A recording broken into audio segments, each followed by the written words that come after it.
ദളിത് പോരാട്ടത്തിന്റെ ചരിത്രം ഓർമ്മിപ്പിക്കുന്ന കോളേജ് മാഗസിന് സദാചാരം ചൂണ്ടിക്കാട്ടി മാനേജ്മെന്റ് വിലക്ക്. പൊന്നാനി MES കോളേജിലെ മാഗസിനാണ് വിലക്കിയത്. തിരുവിതാംകൂർ രാജഭരണകാലത്ത് ദളിത് സ്ത്രീകൾക്ക് ഏർപ്പെടുത്തിയ മുലക്കരത്തിൽ പ്രതിഷേധിച്ച് മുല അരിഞ്ഞു നൽകിയവളാണ് നങ്ങേലി. മുല മുറിക്കപ്പെട്ടവർ എന്ന പേരിൽ പൊന്നാനി MES കോളേജ് വിദ്യാർത്ഥികൾ തയ്യാറാക്കിയ മാഗസിനാണ് സദാചാരം ചൂണ്ടിക്കാട്ടി മാനേജ്മെന്റ് വിലക്കേർപ്പെടുത്തിയത്.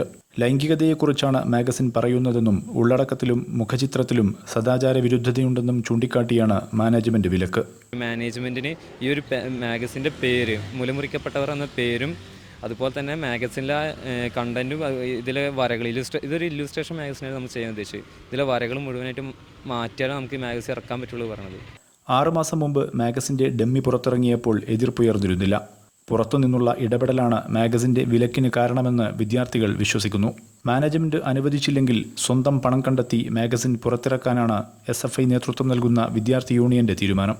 ഈ പെൺകുട്ടികളെല്ലാം അറിഞ്ഞുകൊണ്ടാണ് ഇത്തരത്തിലുള്ള ഒരു മാഗസിൻ ഇറങ്ങുന്നത്. ഞങ്ങൾ 5 പേരും കൃത്യമായി വായിച്ച് അതിലുള്ള കാര്യങ്ങളും കണ്ടന്റുകളെല്ലാം അറിഞ്ഞതിന് ശേഷമാണ് ഇത്തരത്തിലുള്ള മാഗസിൻ ഞങ്ങൾ തയ്യാറാക്കിയിട്ടുള്ളത്. അത് രാഷ്ട്രീയമല്ല, അതിൽ സമൂഹത്തിനോട് ഞങ്ങൾക്ക് പറയാനുള്ള ചില കാര്യങ്ങളാണ്, അല്ലെങ്കിൽ എന്താണ് നമ്മുടെ സമൂഹത്തിൽ നടന്നുകൊണ്ടിരിക്കുന്ന ചില കാര്യങ്ങളാണ് ഞങ്ങൾ അതിൽ ഉൾപ്പെടുത്തിയിട്ടുള്ളത്. അതിൻ്റെ തെറ്റിദ്ധാരണകൾ പലതുണ്ടാവാം, പക്ഷേ ഞങ്ങൾ തെറ്റിദ്ധാരണയിലേക്കല്ല, ഞങ്ങൾ നല്ലൊരു വെളിച്ചത്തിലേക്കാണ് ഞങ്ങളുടെ ഈ മാഗസിൻ കൊണ്ടുവരാൻ ഉദ്ദേശിക്കുന്നത്. അതേസമയം മാഗസിന് വിലക്കില്ലെന്നും ഉള്ളടക്കത്തിൽ മാറ്റം വരുത്താൻ നിർദ്ദേശിക്കുക മാത്രമാണ് ചെയ്തതെന്നുമാണ് മാനേജ്മെന്റ് വിശദീകരണം. നേരത്തെ കോഴിക്കോട് ഗുരുവായൂരപ്പൻ കോളേജിലെ വിദ്യാർത്ഥികൾ പുറത്തിറക്കിയ വിശ്വവിഖ്യാതമായ തെറി എന്ന മാഗസിനും സദാചാരം ആരോപിച്ച് മാനേജ്മെന്റ് വിലക്കേർപ്പെടുത്തിയിരുന്നു. പൊന്നാനിയിൽ നിന്നും ജിഷാദിനൊപ്പം മുഹമ്മദ് ഷഹീദ്, News 18 കോഴിക്കോട്.